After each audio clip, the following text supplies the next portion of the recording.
So as you're thinking about this, what kind of values do you associate with these different brands? So when you see the Toyota, Starbucks, or Apple, what kind of values are you associating with these brands? Probably quality. Okay. What else? Okay. Go ahead. Leaders. Innovation. Another question I have is, how has these brands changed over time? So how's your perception of these brands changed over time? Okay.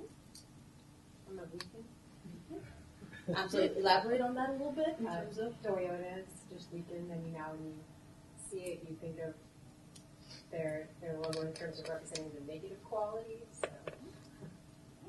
I would say weekend. One could be Starbucks. There's more competition out there right now with competitive pricing.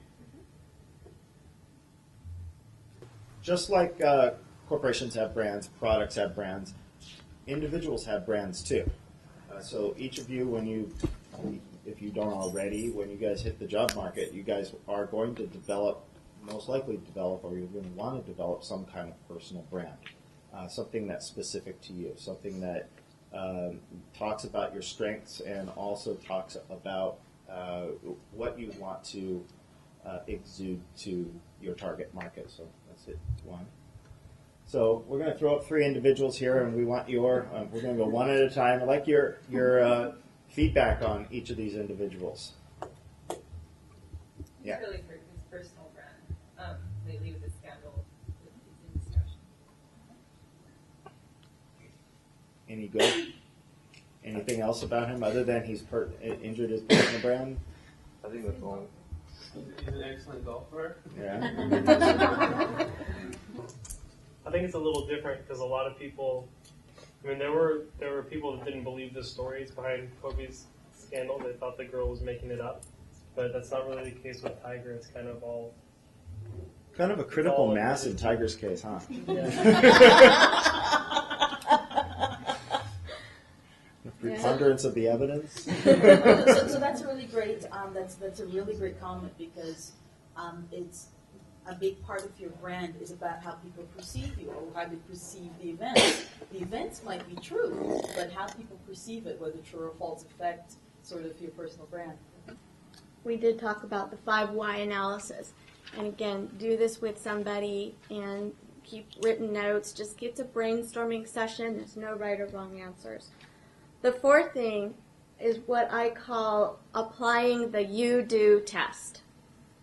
So we've gone through your dreams or your hobbies or whatever. We've come up with a concept, or we've gone through your preferences. We've come up with a concept, and now we want to test it. Is it truly unique? Is it truly something that's unique?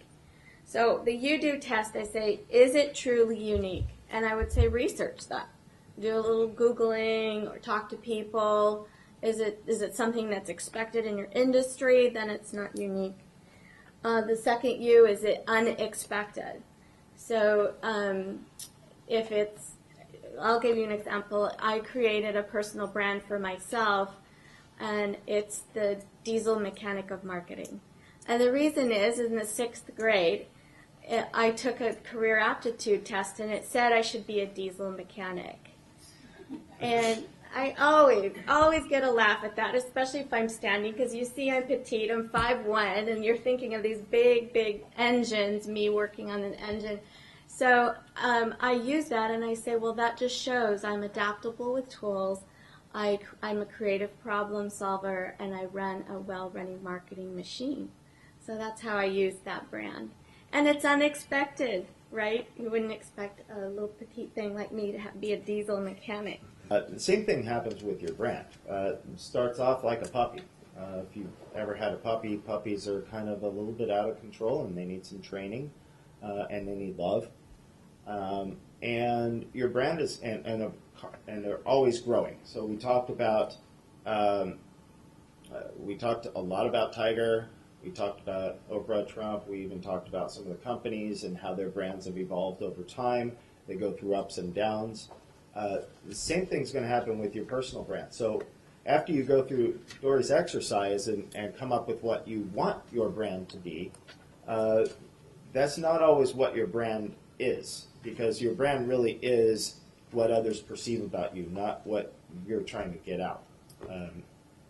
Hopefully they align, and your message is the perception that your audience has of you. And then sometimes things come up along the way, and maybe like a wild flower that plants itself and sprouts. If it's a bad thing, if it's a weed, then you probably want to kill it quickly.